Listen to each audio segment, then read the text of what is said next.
नमस्कार। अमीर बनना एक ऐसा सपना है जो कई लोग देखते हैं, पर सच पूछिए तो कुछ ही लोग इसे हकीकत में बदल पाते हैं। आखिर ऐसा क्यों होता है? आज हम पैसे के इसी खेल को थोड़ा आसान भाषा में समझेंगे और उस एक फॉर्मूले के बारे में जानेंगे जो अमीर बनाने की, कह सकते हैं, गारंटी देता है। तो चलिए शुरू करते हैं। जरा सोचिए, करियर की शुरुआत हो रही है और हाथ में विरासत में मिली दौलत नहीं, बल्कि विरासत में मिला कर्ज थमा दिया जाता है। ये भले ही एक व्यक्तिगत कहानी लगे, पर यह भारत के उन लाखों लोगों की हकीकत से जुड़ती है जो अपनी जिंदगी की शुरुआत ही एक फाइनेंशियल बोझ के साथ करते हैं। और यहीं से आप जानते हैं एक बहुत बड़ा सवाल खड़ा होता है। ऐसा क्यों है कि इतने सारे लोग पैसा तो कमाते हैं लेकिन कभी अमीर नहीं बन पाते? मतलब पैसा आता है और फिर चला भी जाता है, लेकिन वो वेल्थ, वो संपत्ति क्यों नहीं बन पाती? आज की इस चर्चा में हम इसी गुत्थी को सुलझाने की कोशिश करेंगे। तो चलिए अब पहले हिस्से पर आते हैं और उस चाल को समझते हैं जिसमें अक्सर मिडिल क्लास लोग फंस जाते हैं।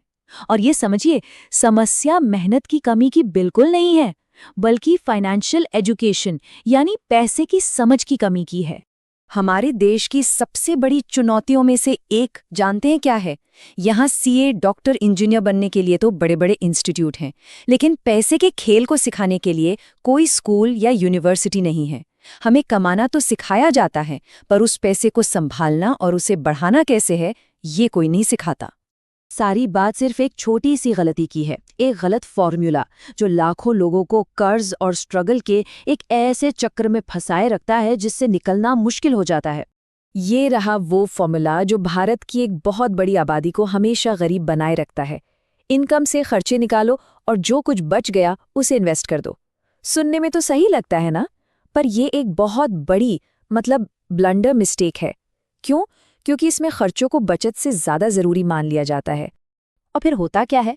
महीने की पहली तारीख को सैलरी अकाउंट में आने से पहले ही खर्चे दरवाजे पर दस्तक देने लगते हैं। बच्चों की स्कूल फीस, गाड़ी की ईएमआई, क्रेडिट कार्ड का बिल, बिजली का बिल और हाँ, पिछले महीने का उधार। तो जब सब कुछ इन खर्चों में ही चला जाता है तो निवेश के लिए बचता क्या है? कुछ नहीं। तो फिर इसका सल्यूशन क्या है? अब हम आते हैं उस फॉर्मूले पर जो किसी की भी फाइनेंशियल किस्मत को बदल सकता है। ये सिर्फ एक छोटा सा बदलाव है, पर यकीन मानिए इसका असर बहुत बहुत बड़ा है।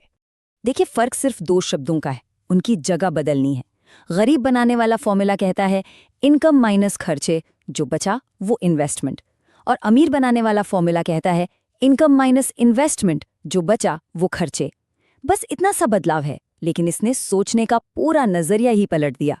तो सबसे जरूरी बात यह है कि मेहनत से कमाए गए पैसे पर पहला हक खर्चों का नहीं है। नहीं, पहला हक है इन्वेस्टमेंट का, अपने भविष्य का।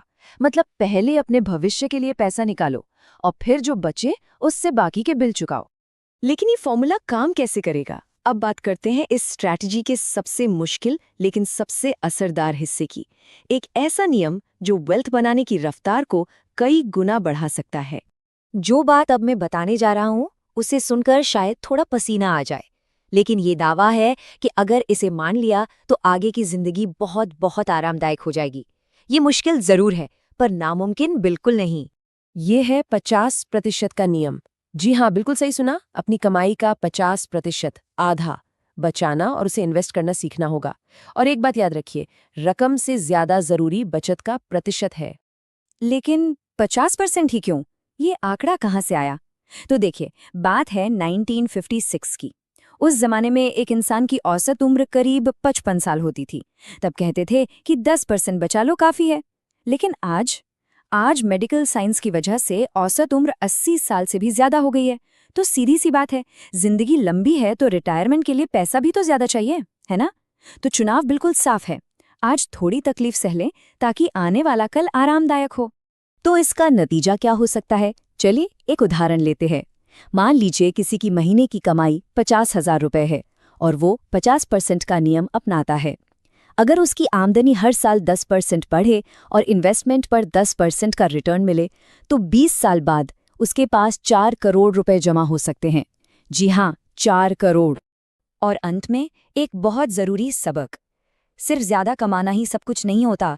अगर पैसे का मैनेजमेंट सही नहीं है तो ज़्यादा कमाई भी अमीर होने की गारंटी नहीं दे सकती। एक उदाहरण है भारत भूषण का। अपने जमाने के बहुत बड़े फिल्म स्टार हुआ करते थे। उन्होंने खूब पैसा कमाया, लेकिन अपने खर्चों पर कभी लगाम नहीं लगा पाए। नतीजा ये हुआ कि जिंदगी का आखिरी समय उन्होंने मुंबई की एक चौल में गुजारा। एक और दुनिया भर में मशहूर उदाहरण है माइक टायसन का। 20 सालों में $400 मिलियन से ज्यादा कमाए, लेकिन बेहिसाब खर्चों की वजह से 2003 में उन्हें खुद को दिवालिया घोषित करना पड़ा। ये दिखाता है कि सही फॉर्मूले के बिना अकूत दौलत भी रेत की तरह हाथ से फिसल सकती है।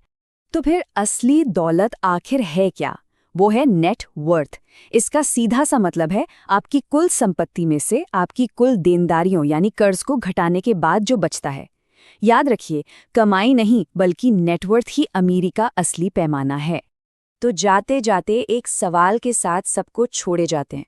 एक ऐसा सवाल जो हर किसी को अपने आप से पूछना चाहिए कि मेहनत की कमाई पर पहला हक किसका है, आज के खर्चों का या आने वाले कल का? इस सवाल का जवाब ही किसी के भी फाइनेंशियल सफर की दिशा तय करेगा।